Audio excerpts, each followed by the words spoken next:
दोस्तों, क्या चल रहा है इस टाइम दुनिया में, आइए जानते हैं सबसे पहले world news updates.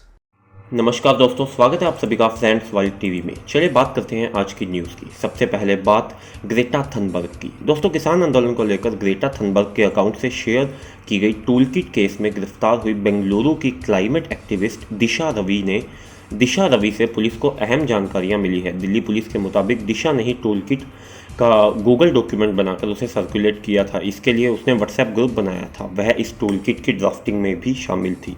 Delhi police की साइबर सेल ने शनिवार को 21 साल की क्लाइमेट एक्टिविस्ट दिशा रवि को बेंगलुरु से गिरफ्तार किया गया था। दिशा फ्राइडे फॉर फ्यूचर कैंपेन की संस्थापकों में से एक है।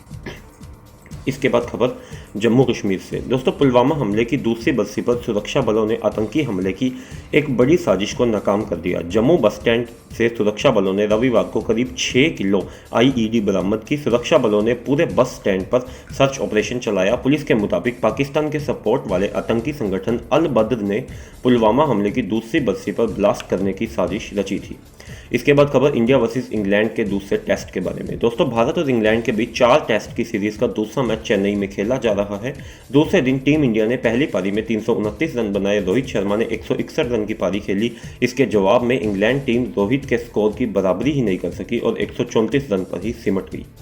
इसके बाद खबर असम से। दोस्तों, कांग्रेस नेता राहुल गांधी रविवार को असम दौरे पर गए। उन्होंने यहां शिव सागर जिले में फिर मोदी शाह पर तंज कसते हुए कहा कि हम दो हमारे दो नारे का इस्तेमाल उन्होंने वहां किया। राहुल और बाकी कांग्रेस नेता मंच पर नो CAA लिखा गमछा पहने नजर आए।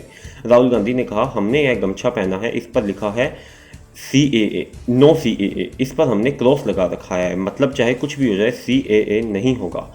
हम दो हमारे दोस्त सुन लो, कुछ भी होगा पर यहाँ CAA नहीं होगा। इसके बाद खबर जापान से। दोस्तों, जापान के फुकुशिमा प्रांत में रविवार को लगातार दूसरे दिन भूकंप के तेज झटके महसूस किए गए। एक एजेंसी के मुताबिक इसकी तीव्रता 5.2 रही। एजेंसी ने बताया कि शाम करीब 4:15 बजे भूकंप आया। इसका केंद्र जमीन से 50 किलोमीटर गहराई में था। भूकंप के बाद सुनामी की चेतावनी जारी नहीं की गई है। इसके बाद फिर खबर कश्मीर से। दोस्तों, नेशनल कॉन्फ्रेंस के लीडर उमर अब्दुल्ला ने रविवार को कहा कि उन्हें और उनके पिता फारूक को अधिकारियों ने नज़रबंद किया था। इससे पहले शनिवार को PDP चीफ महबूबा मुफ्ती ने दावा किया था कि उन्हें नज़रबंद कर दिया गया है। इसके बाद खबर किसान आंदोलन से। दोस्तों, किसान आंदोलन का आज यानी रविवार को 81वां दिन था। इस बीच हरियाणा के कृषि मंत्री JP दलाल ने विवादास्पद बयान दिया है। उन्होंने कहा है कि अगर किसान घर पर होते तो उनकी मौत नहीं होती, क्योंकि 6 महीने में 200 लोग भी नहीं मरेंगे।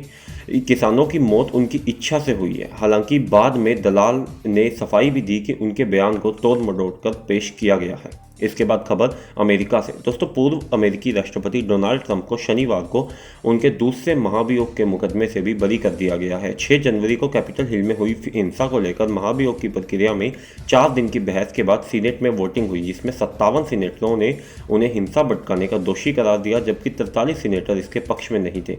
ऐसे में ट्रंप को दोषी करार देने के लिए सीनेट को 2/3 बहुमत नहीं मिल सका।